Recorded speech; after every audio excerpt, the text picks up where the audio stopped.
Guys, I didn't know that brie could get stale even while in the freezer. This is frozen.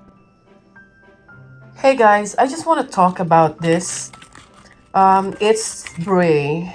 I'm not really going on particular brand, but I don't really have a lot of knowledge about a lot of cheese. But this one is kind of surprised me. Maybe not for others, but me, yes, because like I said, I don't have much information about or knowledge about cheeses. So I got this brand I think a month ago or so. I remember I was gonna use this during the Thanksgiving. It's Christmas time now. It's December 15th. And I thought of making this and make those, the pull-out bread with cheese. And I was gonna use this brie, but I put this in the freezer upon arriving at home after I bought it from the store. I don't remember anymore what store I got this from. And then I thought I saw this when I opened. And of course, because I thought there's some other type of brie, or sometimes it's flavored or something.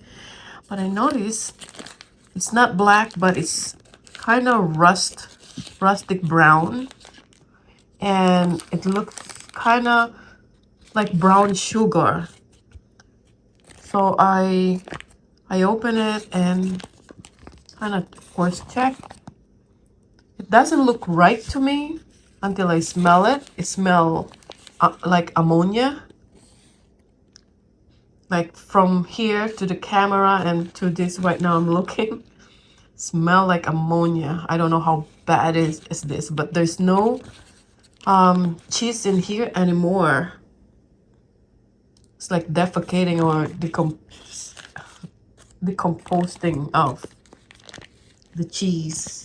I hope I have compost here so I can just compost this.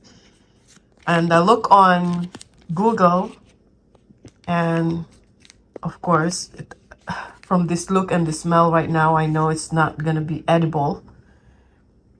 But this is decomposing already. The cheese is no good, of course. But I just want to show you and how it looked like. And maybe I can get some information from some here who knows about cheeses. What can I do next time? How to preserve this? How to properly preserve the cheese when you buy it in advance? But this is how it looks, guys. And the smell is ammonia. And please let me know in the comment if you have any idea what to do with this aside from just throwing in the garbage. I would be happy to learn from you. So here it is. It's kind of sad because it's a whole, of course, it's a whole of this brand. Again, I'm not particularly on the brand. I'm talking more about the cheese. Thank you guys for watching, and follow me for more, or maybe comment your thoughts about this. By the way, this is the Adorable Chef, and please like and follow on YouTube, Facebook, TikTok, and Instagram. Bye. Okay, I'm making this as last part of this video. I'm gonna throw it away, but I'm gonna put it back to, I tried to put it back to the container before I throw it away because the smell is so bad. I'm probably gonna put this in. No, I'll just put it in the garbage. Just like this.